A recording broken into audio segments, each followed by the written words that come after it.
11 hommes en noir cagoulés et lourdement armés installés autour d'une table. La mise en scène est bien rodée, mais c'est la première fois depuis leur rapprochement en 2021 que les FLNC, Union des combattants, et du 22 octobre tiennent une conférence en armes en présence de la presse. Sans aucune possibilité légale pour le peuple corse de s'y opposer. Des milliers de Français viennent s'installer chaque année en Corse. Le FLNC dénonce une colonisation de peuplement en évoquant une augmentation de la population de la Corse de plus de 20 000 habitants en 7 ans, arrivant en majorité du continent. Pour les clandestins, il s'agit d'un choix stratégique de l'État. Et ces deux simples points permettent de comprendre que l'autonomie évoquée ne sera absolument pas en mesure de préserver le peuple corse dans sa survie. Nous nous trouvons donc dans le même cas de figure que tous les peuples qui subissent la colonisation de peuplement.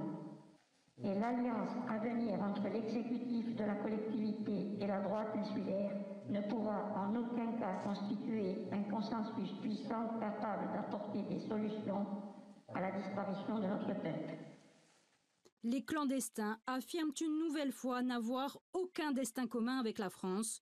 Revenant sur leurs fondamentaux, ils ancrent leur argumentaire dans le contexte international, insistant particulièrement sur le soutien qu'ils apportent au peuple palestinien, je cite, « nié et exterminé par l'occupant israélien ».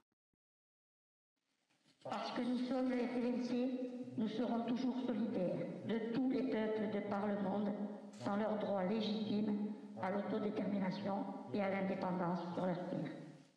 Le FLNC pointe également le complexe du colonisateur qui conduirait certains partis français et corso-français à surfer sur l'islamisme radical par pur intérêt électoral. Les clandestins rappellent être à l'origine de 45 attentats perpétrés à travers la Corse lors d'une nuit bleue organisée le 8 octobre dernier.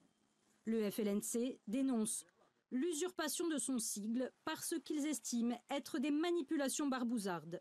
Selon nos informations, il s'agirait notamment d'un attentat perpétré à Luciana en décembre dernier et qui avait visé la résidence principale d'un jeune couple d'origine insulaire. La conférence de presse du FLNC intervient alors qu'est organisée dimanche l'Assemblée générale constitutive du mouvement nationaliste Atiama Patriote. Les clandestins n'y font aucune allusion directe, mais on se souvient que la nuit bleue d'octobre avait précédé de quelques jours seulement la création à Corté de la nouvelle démarche indépendantiste qui a d'ores et déjà exprimé sa solidarité avec le FLNC.